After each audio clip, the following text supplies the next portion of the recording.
এই মুহূর্তে সব করতে বড় খবর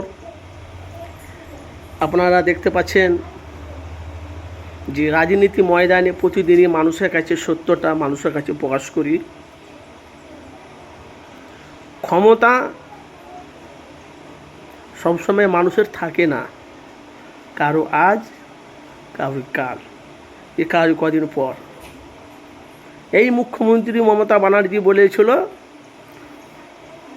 কোরআন বাইবেল শেষ হয়ে যাবে। বাংলার প্রত্যেকটা মুসলমানের কলিজাতে আঘাত মেরেছে মাননীয় মুখ্যমন্ত্রী মমতা ব্যানার্জি। কোরআন বাইবেল শেষ হয়ে যাবে, আমার উন্নয়ন রয়ে যাবে বাংলায়।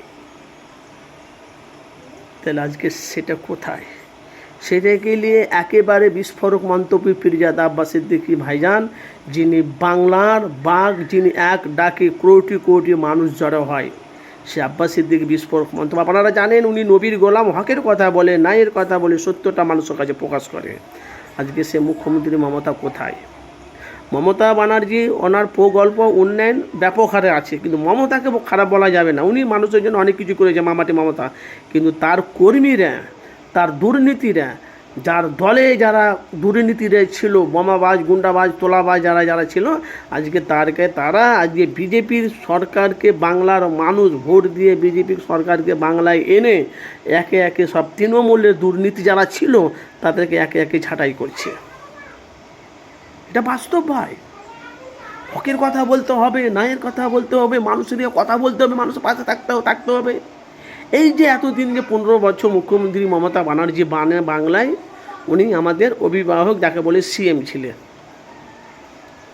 বাংলাতে মমতা ব্যানার্জি উন্নয়ন বহুত করেছে। কুরবানি গেল, গরু কাটা বন্ধ করেনি।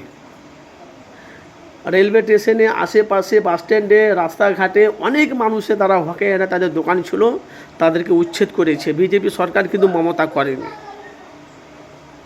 মানুষের যাতায়াতে, রাস্তাতে, এটা সেটা মানুষের বিভিন্ন রকম মানুষের ক্ষয়ক্ষতি করেছে। ক্ষয়ক্ষতি এখন করেছে বিজেপি সরকার। কেন? দুর্নীতি হটাও, মুক্ত করো, মানুষের যাতায়াত, মানুষের সহযোগিতা, মানুষের কাজ। এই যে শওকত মোল্লার সাথে যে লড়াইটা, শওকত মোল্লা কোথায় গেল? আজকে শওকত মোল্লায় তো এনআইএতে ওনাকে অ্যারেস্ট করেছে। ক্যানিং পূর্বে নদীর চরে ওনার বেটার, ওনার ছেলের বিশাল বড় জায়গা সম্পত্তি নিয়ে মানে পার্ক টাইপে করে রেখেছে। ছেলেকে ধরেছে, ছেলেকে পায়নি, বাপ এসে মানে ধরা দিয়েছে, ছেলেকে ছেড়েছে। তাহলে দুর্নীতি কোথায় যাবে? কল্যাণ ব্যানার্জিকে মারলো, মাথায় আঘাত করেছে। সর্বপ্রথম কটাক হলো অভিষেকের ডিম ছুঁড়ে মেরেছে। সেদিনকে উনি যদি ওর কপালে ওনার হেলমেট যদি না থাকতো, জিআরপিতে হেলমেট যদি না থাকতো, আমার মনে হয় সেদিনই ডেট পড়ে যেত অভিষেক।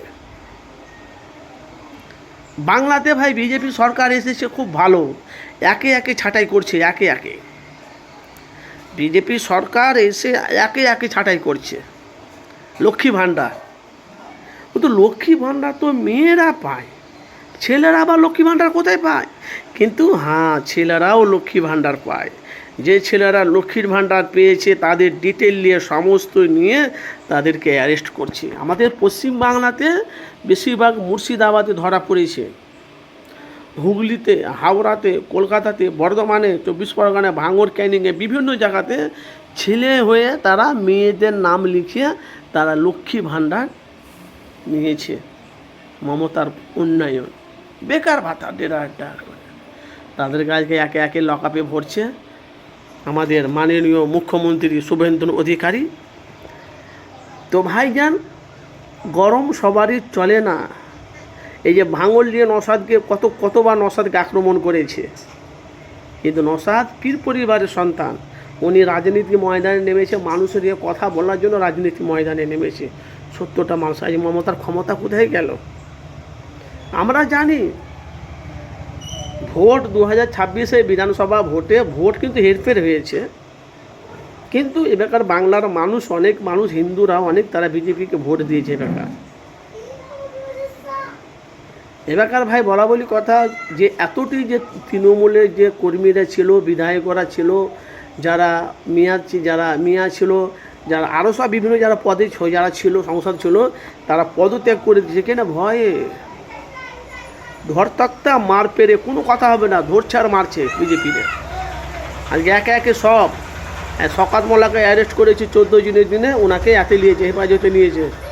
এবার 14 দিনে কোথায় কী করেছে না করেছে, মার্ডার করেছে সবকে এবার তদন্ত নিয়ে এবার ছাঁটাই করে তারপরে অনেক মানুষ তো বলছে শওকত মোল্লা যেন সূর্যর মুখ যেন না দেখতে পায়, কত পাপ করেছে। আমার কথা কি, ভাঙড় ক্যানিংয়ে যারা ক্যানিংয়ের মানুষ ওনাকে দেখতে পারে না, কত ক্ষয়ক্ষতি করেছে শওকত মোল্লা। পাপ কারোর বাপ নয়, এটা কিন্তু ভাই বাস্তব। পাপ কারোর বাপ নয়, আপনি যেরকম করবেন আপনি সেরকম ফল পাবেন। আপনাদের মতামত জানাবেন। আব্বাস সিদ্দিকী ভাইজান একটা কথা বলে দিয়েছে, বিরোধী দলের মধ্যে কেউ যদি প্রতিবাদী কণ্ঠ থাকে তার নাম নওশাদ সিদ্দিকী। আগামী দিনে ক্যালকুলেটর অনুযায়ী আগামী দিনে নওশাদ সিদ্দিকী ক্ষমতায় আসছে। আপনাদের মূল্যবান মতামত জানাবেন।